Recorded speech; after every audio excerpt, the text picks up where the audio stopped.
Welcome back, it's Gray Suede, playing Atrocity. We're on Chapter 3. Things are getting really interesting. Last episode, we met a rather interesting group of individuals. Joe, who has a bit of a temper and is incredibly stab-happy. Chrissy, who is rebellious and a loose cannon. And Kate, who is just so smug about everything and just takes it all in stride. But anyway, here we are. We're in Chapter 3. Looks like we got a bit of a history snippet here. Let's see what goes on. Alright. Chapter 3. Nikephoros. 20-12. Okay. So it's February 20th, 2012, I think. From the notebook of Nikephoros Savilides. The town called Aksaypolis and the area around it appear intense, but underestimated. Intense because there are many landmarks and points of interest there, and underestimated because few conducted any explorations in those parts. Anyone who researched the history of this town knows that it has two names. One is Aksaypolis, an ancient Hellenic name. The other, Aksaypol, is its Russified version. No one knows exactly when the town was founded. In the documents of the Russian Empire, its name appears for the first time in 1792. They mention its location to the south of the fortress called Azov. The settlement is, however, certainly much more ancient. Yet the latest historical excavation of the ancient Aksaypolis was undertaken only in the mid-1970s. The origin of the town's name is known, presenting no doubts. It is related to the river flowing through town, Aksay, or Kse, meaning whitish flow in the language of local peoples. Today's Aksaypol has several districts. Two of them are residential areas. One is called Primorsky Seaside. The other is Sovietsky Soviet.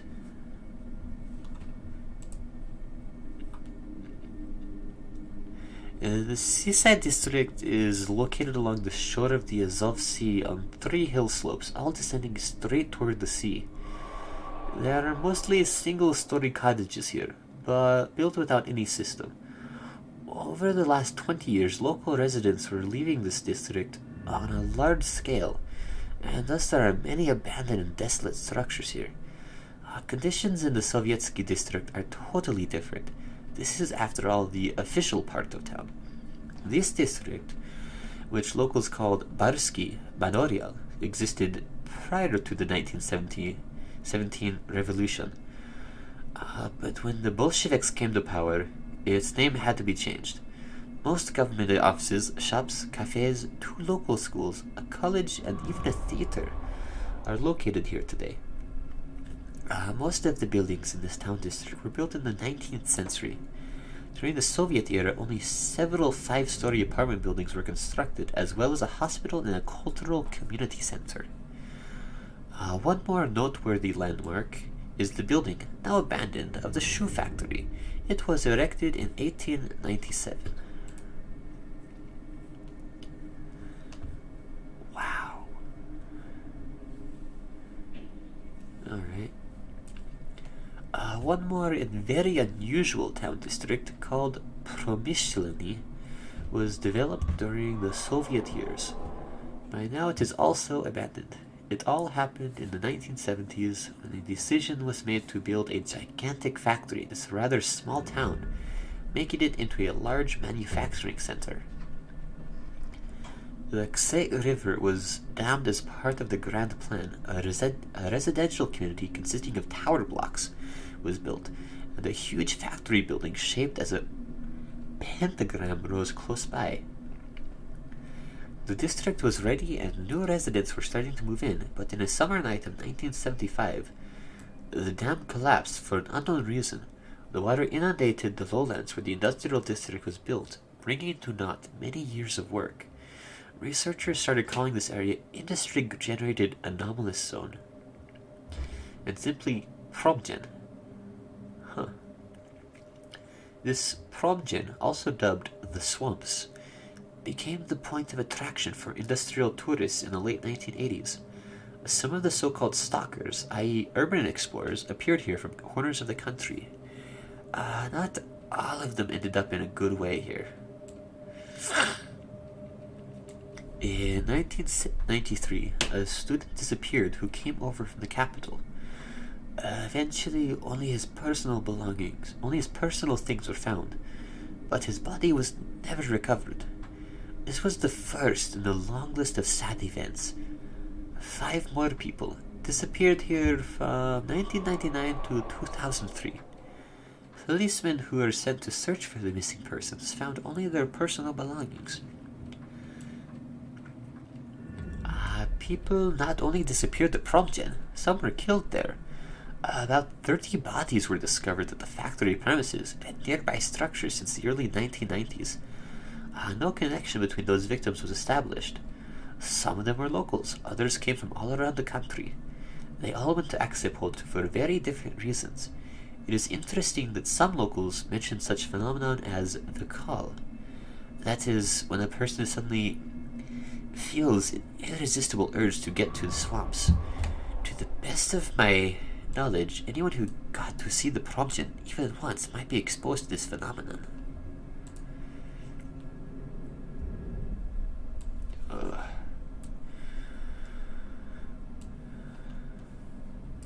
Unfortunately, local authorities cannot control access to the Probgen.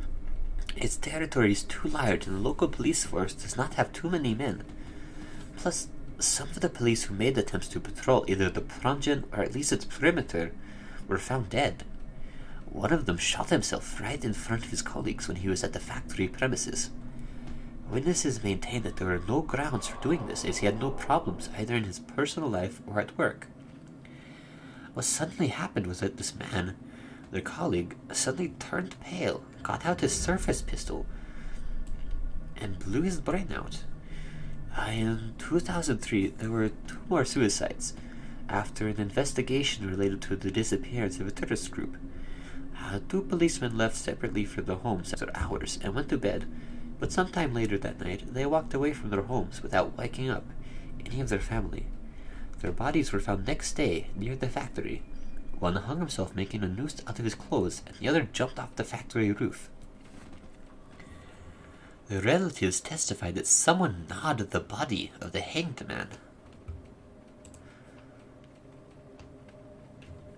Oh my gosh, okay, whatever.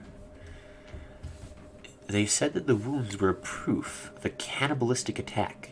It is interesting that these 2 policemen acted on their own, without contacting each other. They seem to have arrived at the Probgen that night separately, each on his own. Perhaps they followed the call. Locals, not only policemen, do not have the habit of visiting the swamp, or even speaking about it. Apart from disappearances and deaths, that site exerts a great indirect influence over the surrounding area. Many, even those who happened to pass some distance away from the swamp, would later complain of getting bad headaches, nightmares, and depressions. Some testified that poltergeist events happened in their homes. Windows would bang, doors would open even though they were locked. Graffiti would appear on the walls, unknown silhouettes emerged in the darkness. Household appliances broke down, lights went off. Phones rang suddenly at night, and some strangers spoke with rasping voices on the other end. These conversations made no sense. Sometimes there were several voices mumbling some incoherent rubbish, while at other times the caller would ask, "How are you?" and then start cursing and promising an early death. Sometimes even those phones rang that were switched off. My hunch is that this Probgen can affect people selectively. It would annihilate state agents and possibly any armed persons. Probgen is often indifferent to explorers and even to vagrants and revelers. People are known to have passed through this dangerous place dozens of times. Also, the deadly influence of the site was not really evident right away. There is no information of any deaths or disappearances prior to 1993. Locals think that somebody inhabits the Promgen. They say that at times one can see lights move in the otherwise dark windows of the high-rise buildings. Plus, one can hear shouts and sounds of music. Such reports come more often around the Walpurgis Night and at Halloween. The rational explanation is, of course, that such occurrences are related to the activities of some young people from some nonconformist subculture, because the pentagram-shaped factory has become a point of attraction to such individuals. Yet, cannibalism still remains the main mystery of the Promgen. Nobody doubts that such cases happened there. I saw with my own eyes the remains of those whose bodies were found at Promgen, and I spoke with medical examiners. The reports cast the blame upon wild dogs, yet there were definite marks of human teeth on all bodies. No large carnivores are known to exist at Promgen. Stalkers maintain that even rats do not live there. It is as if animals avoid the area. On the other hand, people notice at times that big flocks of crows, bats, and owls fly above the factory. Only those who exist in this area permanently or constantly appear there can be cannibal perpetrators. There were many reports of some gaunt creatures moving quickly in the long passages of the factory at night, yet the issue about their origin is still unresolved. Stalkers also reported a phenomenon that they called Promgen's breathing. This location keeps changing, even though the changes are not critical. Graffiti disappear from the walls and then come back on again. Some drawings change over time, with new details added, and then they are obliterated without any trace. Technical appliances function very well at Promgen. It is possible to videotape or photograph anything there, but there is no way of taking captured images beyond Promgen's perimeter. It is not possible to send the images over the internet, and images on any carrier get either incomprehensible or depict some other places. For example, when one stalker sent a photo from the Promgen, it came showing his yard, and with such features that existed only in the 1980s. That's so weird. It's interesting. Devil's Forest, located beyond Aksaypolis, deserves special attention. In fact, this is not a forest per se, but a necropolis, an ancient burial site overgrown with pine trees. Townspeople do not like this place, and they also prefer not going there at all.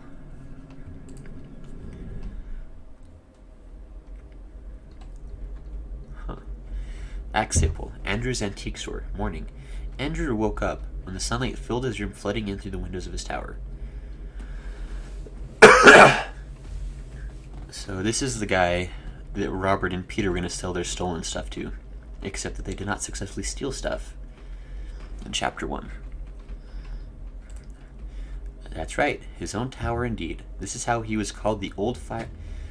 This is what he was calling the old fire tower where his store is located now. The sales room with special, beautifully arranged glass cases was on the first floor. His study and his living room were on the second floor.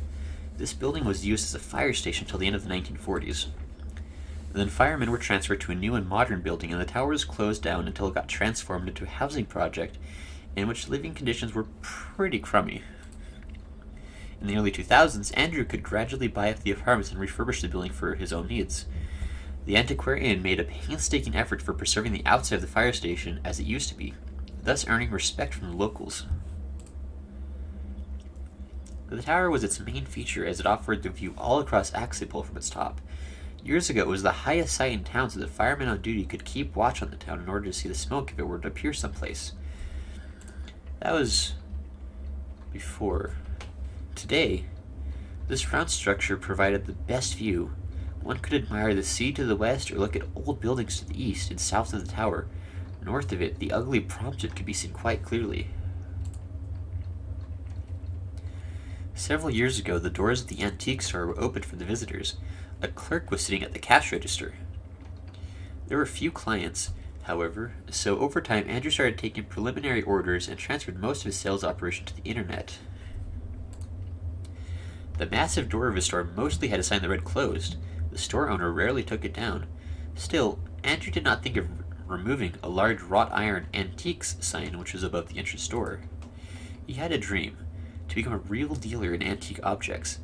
These days, as he was getting closer to his 40th birthday, Andrew was only restoring and selling what others were discovering. Yet, only 10 years ago, he could not think of a life without archaeological quests. Every year, when the season began, he would go to some sites to do some digging. After some time, however, he had to acknowledge that selling what others could find was more safe and much more lucrative. Well, this antique sword of his, with all its books and candle holders, coins and badges, was only a front. Andrew would make really good money only by selling artifacts supplied by tomb raiders who dug up ancient tombs. He was careful, discreet, and he had a large client base, including some clients abroad. He would restore most valuable finds at rented apartments in large cities of the Russian south. He kept objects of greater value in special safe places. From early on, Andrew was gifted and unscrupulous. He learned the basics of the trade from his father, who was a talented jeweler and conservation professional. And with age, he only improved his skills. When he was still a school kid, he would explore the attic floors of communal apartments, and he always came back with some loot, whatever was most valuable. Then he studied with the history department of the Moscow University, where he elected archaeology. In this way, Andrew learned how to get to old artifacts and get away with them. Hundreds of goblets and chalices, swords and helms passed through his hands over time. In the end, he would come to the capital for business, and then he settled down in the south. Andrew got up from his bed and looked out of the window. Summer heat came already to Aksaypolis, and the sun was shining brightly into his window. He hated summer heat. That was especially intense during calm weather. A portable fan could barely move the air inside the large room. Andrew took the chair that was standing between the desk and the sofa. Plunging into reverie, he started moving his lips, speaking some words without any sound. No. No. No. Whispering it quite audibly, he jumped up to his feet. In a few steps, Andrew reached the bathroom and, jerking its door open, stood in front of the sink. Then, turning the tap, he started the water in order to wash himself, which he did quickly, and with it. He put a lot of water in his hair, and he was finally done when they were dripping. Andrew looked in the mirror. His blue eyes, his face with a pointed chin, thin stubble, and welcoming expression would often win over those around him. He could ingratiate himself with a well-timed joke. What the... Stop. Stop! It's a little wonky. It's a little wonky. What...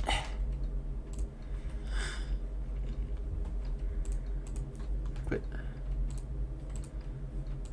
Why is it doing that? Since someone welcoming expression would often win over those around him, he could ingratiate himself with a well-timed joke and a frank look in his eyes, though he would never forget his own advantage. Advantage in a dangerous business. This time his face was pensive and gloomy. Andrew patted dry his face and his hair with a towel, and then he got back to the city, coming towards the window in order to look at the older part of town. That was weird. It was like not letting me stay on that other page. But oh well. No. Oops. Aksaypolis became a true home for Andrew, and that happened a while ago. He first came here around the turn of the century, pursuing some business interests, and the antiquarian decided to stay on here for the rest of his life. In the beginning, he simply walked around town, following its crooked and bumpy streets, noticing its buildings. Then he suddenly bought, on an impulse, one room located in the former fire tower. Over time, Andrew explained this purchase to himself with the charm of an old town. Yet, when he began analyzing his attachment to this sleepy hollow, something deep and dark would be rising in his soul.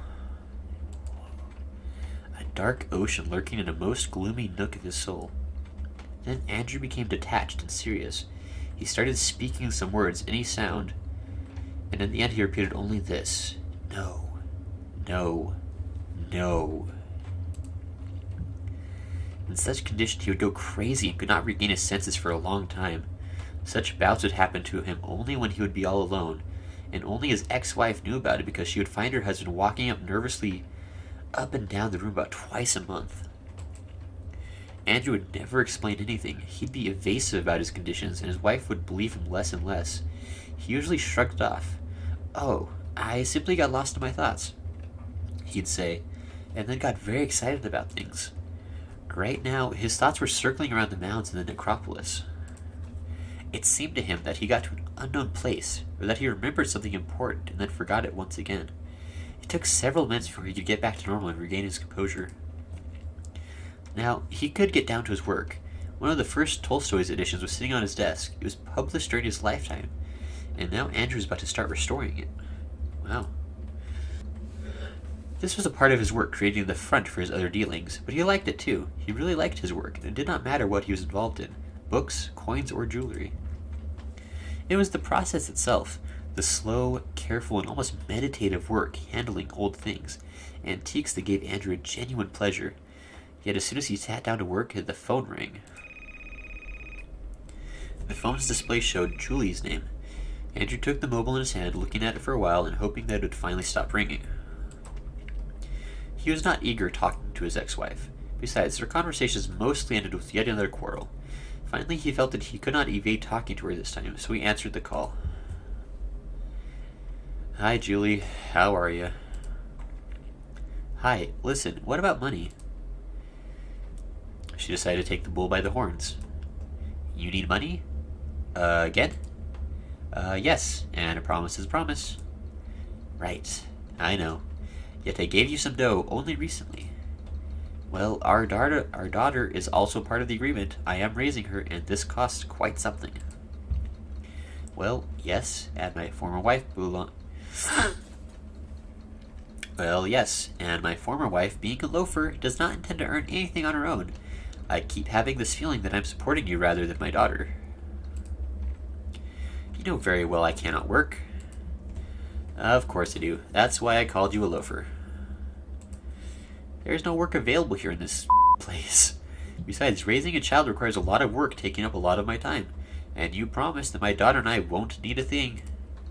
No work, really. And I've been working from early on. And behind my desk, in fact, right as we speak. I meant such work which does not include being canned as an option. Almost every time when they spoke with each other, an interchange proceeded in this manner. Julie was a local girl whom Andrew wed when he came to stay in Aksaypolis. At the time, she was a small-town cutie, and he, an educated man, already owning an antique store. Everything came quick. They dated, they went to bed, and she was soon making plans for the future, their future, as she came to live in his apartment.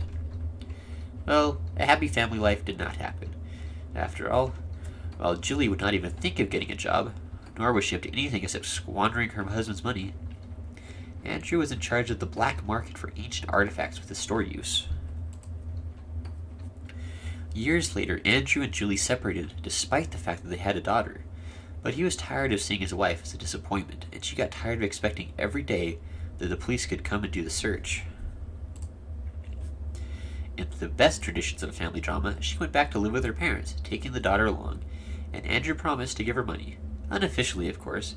His store did not make enough money to cover required alimony amount.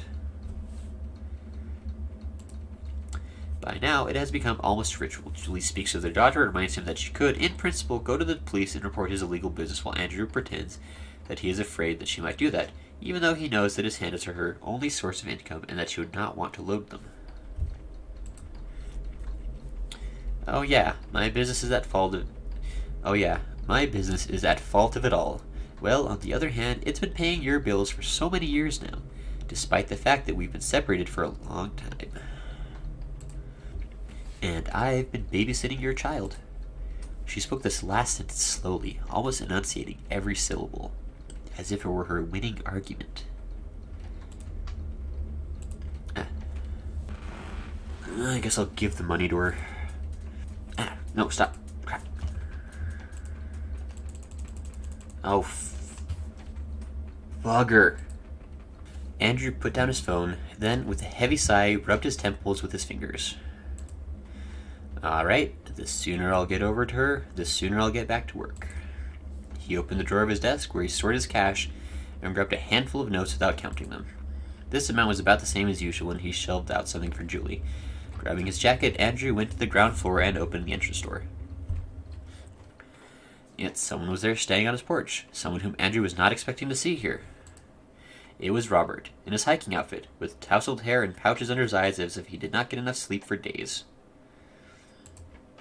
He was likely to press the doorbell just when Andrew opened the door.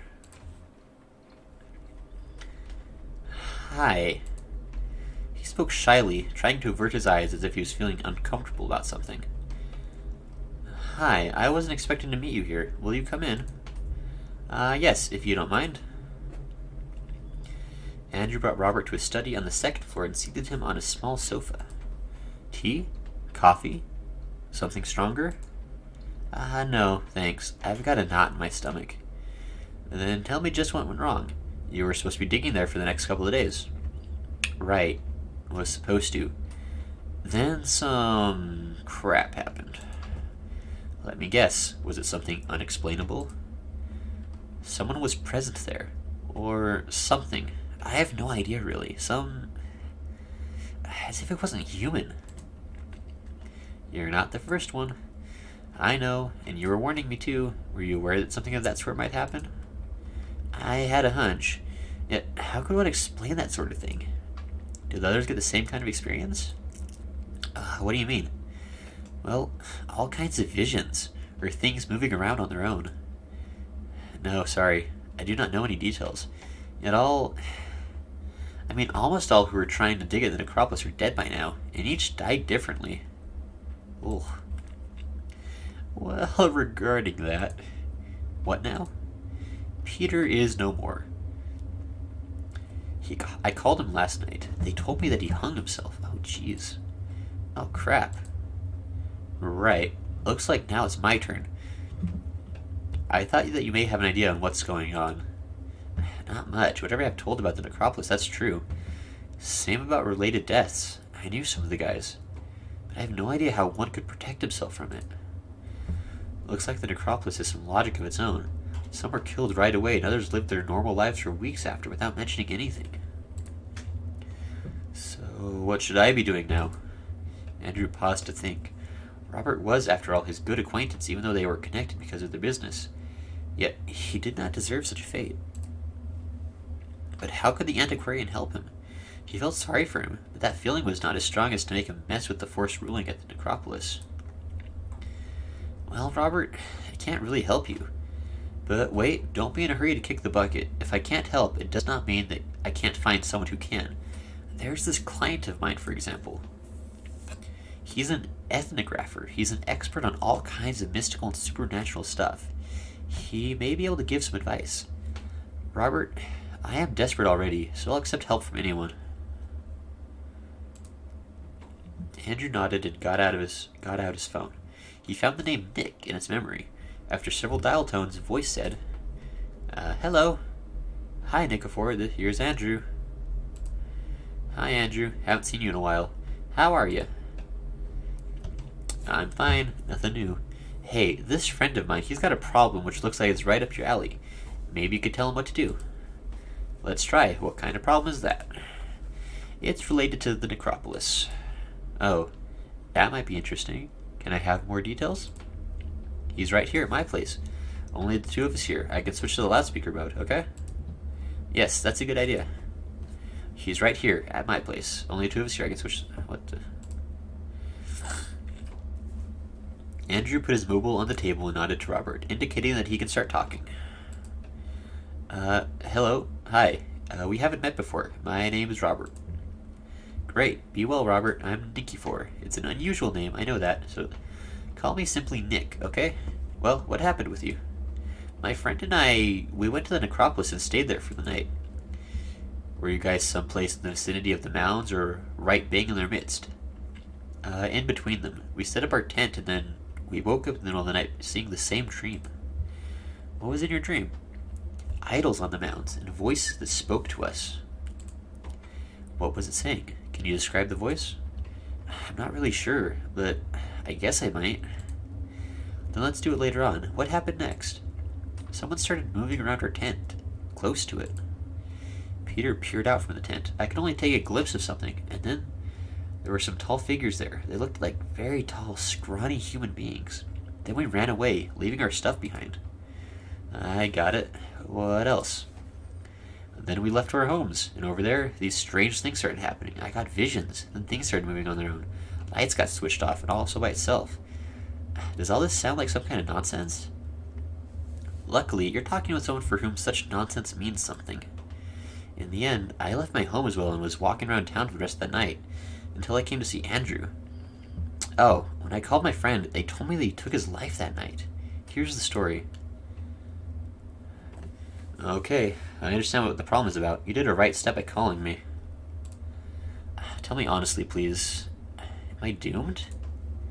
It's hard to say. There is some hope, though. Since you are alive, this means a lot. I may be able to help you, but we must meet and discuss everything in detail. Where are you staying in Aksaypolis? I rented an apartment. However, I'll never go back there. Why? The house does not have anything to do with it. This clinging to you, it penetrated you. It will go with you anywhere, even if you try running away. So don't be afraid of your room. We too, however, must meet soon. Today, I'll be free in 2 hours. Alright, then write down my address, please. Andrew could not continue with his work because of Robert's visit. He had to delay the restoration of a rare book at least for several hours, or maybe until the evening. Andrew remembered that he promised to visit Julie. Being a reticent person, he decided to phrase it in a roundabout way. You know, I have something to do now. Could I help you? No, not really. Andrew was not interested in making his family situation open for others. There was nothing wrong, of course, in supporting his ex-wife and his child, but the antiquarian did not want his business partners to be able to discuss his private life. I should go visit some relatives of mine for about half an hour. Let me show a canteen nearby so you can eat something, and then we'll drive around a little bit while there's still time before you meet Nick. I told you already that I'm not hungry. You could drink coffee there, or tea. You could try a sandwich, too. And the antiquarian patted Robert's shoulder. Okay, fine. Andrew and Robert left the tower. The heat was subsiding somewhat, with a light wind coming up from the sea. Andrew showed his guests the way to a small canteen across the street from the local high school. Usually it's for teachers and for school office workers. So do they take orders at all? Sure, they'll be happy to give you your lunch. They do not make much here, and I come here quite often when I need to grab some food. Okay, fine. I'm sorry if you thought I was being snoopy. When Robert disappeared behind the canteen door, Andrew walked away, putting his hands into his pockets. He was walking slowly, plodding on his long and meager feet. A small leather bag hanging on his shoulder was about to slide down with his every step. His ex-wife lived within about a 10-minute walk. The antiquarian passed on his way a long street with older pre-revolutionary buildings which belonged to the locals who used to be previously well off. He passed the local history museum, and turning the corner, got into a well-kept yard. Looking around, Andrew took out his phone and dialed a number. Hi, I'm here, in your yard. Hey, I'm coming downstairs. Julie lived here from the day she was born. It was an old mansion refurbished into a shared apartment building. After their divorce, Andrew could improve her parents' living conditions when he bought two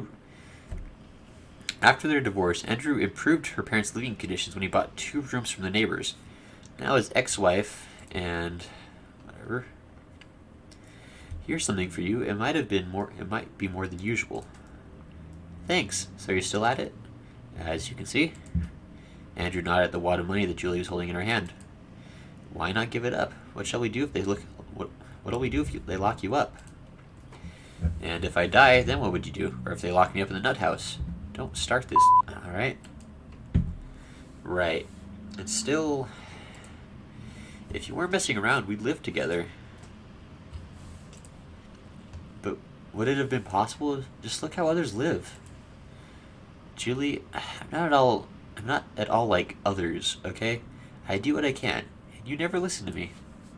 You never listened to me either. Wrong. I could always hear what you were saying, and I knew what it meant. I'm doing my things very carefully, I keep supporting you, and you're telling me that it should be on the same level, but in a different mode. It would not work that way. It's either working and taking all the risks, like I do, in order to pay the bills, or, well, just like the rest of them all. Here you go again. Yes, indeed. If you don't like my conditions, go get something else. But I don't have anything else for you. See you later. Call if you need it. Bye. Andrew was so worked up that he could only pull at the bag's shoulder strap as he was walking back home. Then, after he covered most of the way, Andrew remembered about Robert. He did not want to make a detour to the canteen, so he took out his cell phone and called his number. Hello? Come over to my place. I'll be waiting for you in my car at the store entrance. Okay. Andrew got back home much faster than he'd got to his ex-wife. Checking his papers, he got into the stuffy car. Air conditioner could not freshen up the muggy air fast enough. Having sat for a few minutes behind the wheel, Andrew calmed down a bit and drove off through the gate, which had been present here when fire carriages were getting out of the yard a long time ago, before the Revolution. Robert was standing at the gate. He got into the car and sat on the passenger seat. Andrew. Okay. We'll be meeting Nick in a couple of hours. I could take you to the necropolis so that you get your things there, or I could show you what's this promgen about.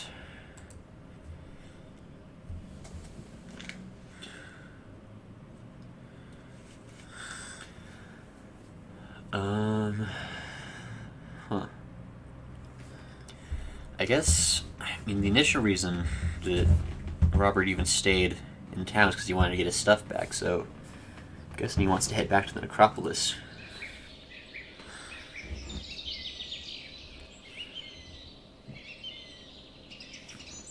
Andrew's car stopped close to the cemetery from where Robert fled a while ago.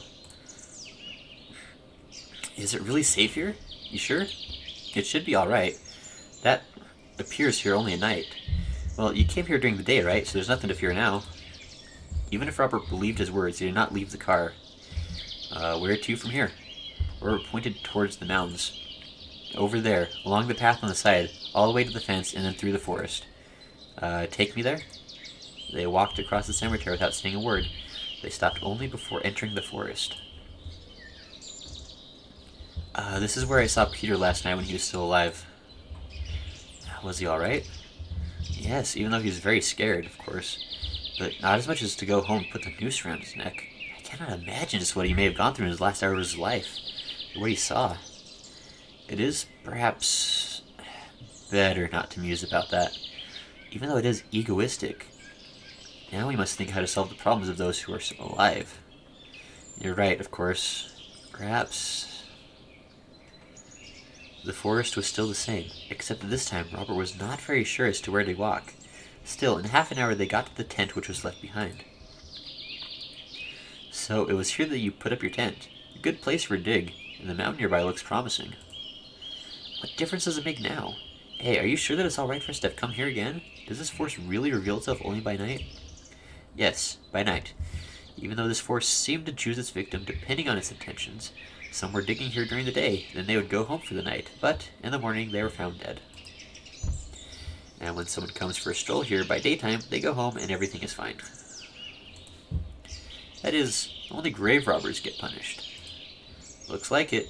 Even if it's not known how that force operates, I never heard of anyone who would be dead after simply going for a walk here. Robert was thinking for a while. Then, standing next to his tent, he said in a loud voice, almost shouting, "Whoever you are, or whatever you are, please forgive me. It was not the right thing to do when I came here and wanted to dig in the mounds. But I haven't done anything here, and I got the hint, so I won't do it anymore. Please release me. I will only take my things, go away, and never ever come back." There was no sound in the forest. No one replied to his words. It was worth trying, though. Sure, it's interesting to find out how all this will end. Can I help you with your things? Yes, thank you, for it's better to leave as soon as possible. Agreed, I don't like this place either. I have this feeling as if someone were watching us. Andrew stopped and looked around, trying to tune into his own internal sensations. Robert was right. He could feel someone's unwinking stare, as if a predator were checking out his prey just before he'd jump and get it. Have you ever experienced this before? No, I would have noticed. Okay, fine. Having said that, let's take down the tent. They did not pack things, but simply threw them into a couple of large bags. When they came back to the car, they threw all things on the back seat. This was a great trip, but I must go back to my store. I can drive you to your home, though. You helped me more than I could have asked for. Thank you. Now I'll try figuring all this out together with Nick. Having told goodbye to Robert at his home, Andrew did some grocery shopping, buying food for supper. When he got back to his store, he made a couple of sandwiches and ate them, washing them down with warm tea. After supper, he decided to have a smoke up on the fire tower. He sat down there in his favorite chair and filled up his old hemp pipe with amber mouthpiece. Puffing out clouds of smoke, Andrew was viewing the sea. He could not concentrate, however, for too long. Time and again he would turn his gaze to the north, where Promgen appeared as a black monster in the rays of the setting sun. Soon he even got up from his chair and came very close to the window, his eyes glued on the gloomy factory building. What's there? He suddenly thought. Or rather, who's there? More thoughts came right after the first one. They seemed true. Even... some teens are fooling around there, perhaps. There's no one else there. Shaking off the illusion, the antiquarian hurried to leave the tower. It was getting dark, but Andrew decided to have at least some work done tonight. Before restoring a folio, he had to disassemble it first. He put in front of him the old book sheet that was frayed at the margins. It was necessary to fix its failed dog-eared edges. He was using aged paper and natural glue for that. Andrew always worked wearing thin gloves and sitting at a special tracing light box. If all is done correctly, the glued spot can be detected only in ultraviolet light. He put away the repaired sheet on a special table. To do one sheet required less than half an hour of work. Andrew calculated that he could still restore 3 more sheets today and continued his work. 2 hours later, when he was done, Andrew lit several candles, preferring to stay in semi-darkness. He could hear several distant peals of thunder, so he decided not to risk the old wiring. Thunderstorm was coming into Aksaypolis. Fresh wind blowing through the half-open window was playing with the curtain, filling it out as if it were a sail of a sunken ship, with the antiquarian in the middle of its hulk. A strange, melancholy feeling overwhelmed Andrew. Turning his mobile over in his hand, he walked around his workroom collecting the sheets which he was working on a short while ago. They were dry by now, and human weather could do some damage to them.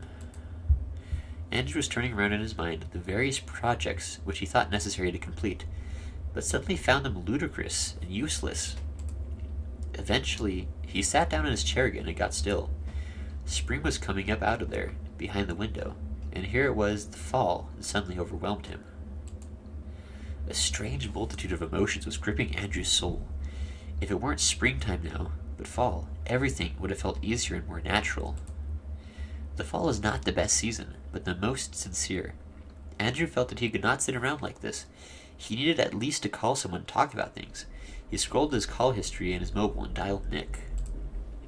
Hello? Hi, what's up? Good evening. Am I calling a bit late? You're not asleep, I hope. No, I'm a lark. Good evening to you, too. Did you speak with Robert? Of course. It's all right. So, how is he? For now, nothing is clear. As per preliminary science, it's a poltergeist. As always, the source of the poltergeist is uncertain. What's your guess for the source? The mounds. What do you mean? What kind of force is that there? Well, a strong force. Could you tell me more about it? I can, but I'm not sure whether I'd be right. It's very difficult to be an expert on this issue, if you know what I mean. It does not really matter. But what does this thing want from us? Entering our lives, staying next to us. What for? Because it is much like us, with the same mold. It comes near us as if it's getting to its own home. It stays close. It can hear, but not comprehend. It cannot get what's going on. It's like a dream inside a dream, like seeing something through a foggy mirror. Was there any contact with this force already? Yes, but why are you so interested in this? I don't know. It was just a question out of thin air. It's probably scary when a door starts opening in the dark all by itself. Is it? Should be so. Alright, I'll go to bed. Oh, weird. Alright. Be careful. The night will be uneasy tonight. Yeah, the thunderstorm is coming up. Tonight is Walpurgis Night. Ooh. Does this mean something special? Not really, but maybe it'll get a bit kinky at Promgen. Oh, this is what I mean. Right. Okay, I'll try getting some sleep anyway. Good night. Andrew hung up and hurled away his mobile. He did not like something that came up at the end of their conversation. But what was it? Having thought it over for a while, he knew what it was. Who would it be making things kinky at Promgen? Why didn't I ask him about that? Andrew retrieved his mobile and switched on his flashlight. As he was walking around his workroom, his sadness changed to unease. He started feeling for real how something started bubbling and churning out there. Some concoction, bewildering and vile, was seething around the great towers where he had driven up to earlier today. This has nothing to do with the young guys. It's somebody else. The antiquarian ran up to the stairs to the top of the tower and looked outside.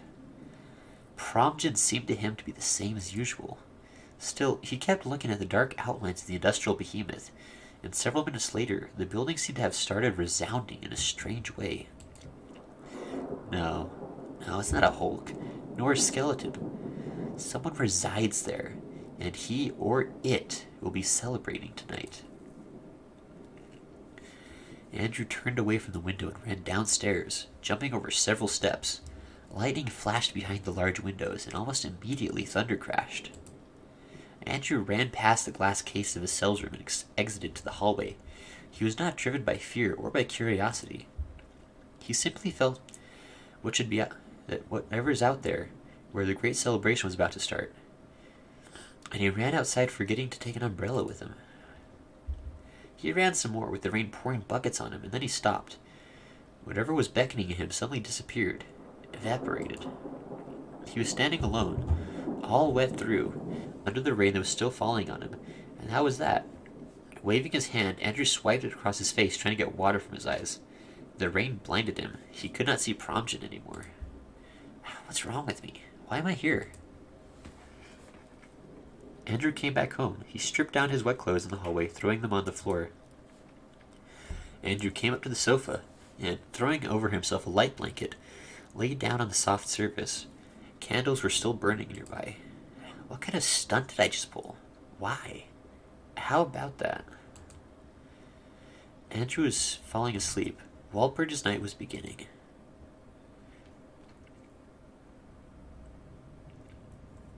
Chapter 4 in development. Oh man. So interesting. So interesting. It's kind of like a slow build sort of thing. Like, it's building up like all this mystery around like these burial mounds in the Devil Forest, the Promgen factory. There's like all this like it's just like interesting and ominous. Like super interested in getting more of this. So so it looks like, I guess, so far they only have the first 3 chapters of this game done, but according to their blog, the developers are working on the 4th and 5th chapters, which are supposed to be which will kind of finish out the story. But this is really interesting. Like, I don't know, like, it's just like a very somber and like slow-paced story. Just like really gets you into it. And I gotta say, I mean, obviously, like, this is translated from, Russian, and overall the translation is good.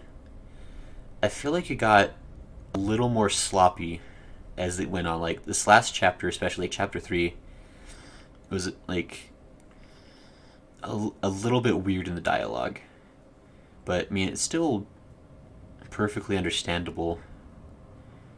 It's interesting. I'm definitely looking forward to the rest of this. I mean, this is like, this kind of stuff is like right up my alley. Just like creepy and interesting. And it's a mystery that you have to solve. So, yeah, anyway. For everybody who stuck around this far in the series, thank you so much for watching. We'll hopefully see you for chapter 4 here in a few weeks. Yeah, bye.